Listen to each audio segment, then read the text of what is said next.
J'ai retenu trois questions. La première concerne les pêches scientifiques.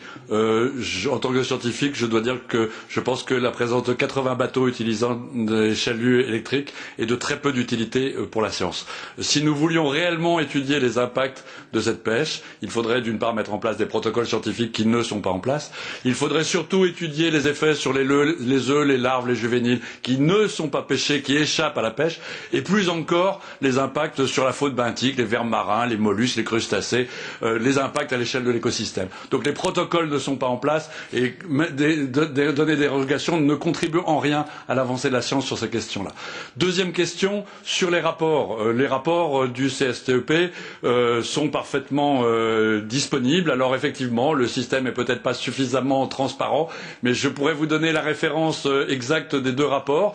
Le CSTEP a donc été interrogé une première fois en 2006 sur son avis sur la pêche électrique. Il s'agissait effectivement des chaluts à perche. Et son avis a donc été de dire qu'aucune dérogation ne devait être donnée tant qu'il n'y avait pas plus de connaissances scientifiques. Depuis, la seule fois où le CSTEP a été interrogé sur de l'électricité, c'est en 2007, c'est le rapport qui porte le numéro PLEN 1603, je l'ai sous les yeux sur mon ordinateur, c'est le rapport définitif et officiel, je vous le donnerai si vous voulez.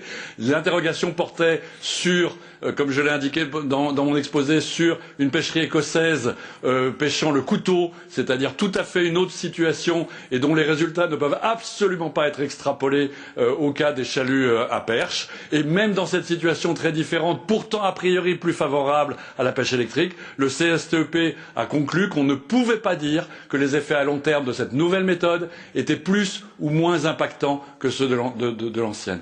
Donc les réponses étaient extrêmement claires. Troisième point, sur les débats entre scientifiques. Oui, la pêche électrique fait partie de ces questions qui font l'objet d'une controverse scientifique, où les points de vue des scientifiques ne sont pas tous les mêmes, et je ne prétends pas porter ici la parole de la totalité de tous les scientifiques. Ce qui est certain, c'est que le souci du CSTEP est toujours d'établir le point du consensus scientifique. C'est-à-dire quel est le point qui, parmi nos avis divergents, peut faire consensus. Et précisément ce point qui fait consensus, c'est que nos avis divergents démontre qu'on ne sait pas. Et que donc, puisqu'on ne sait pas, il faut adopter une approche de précaution.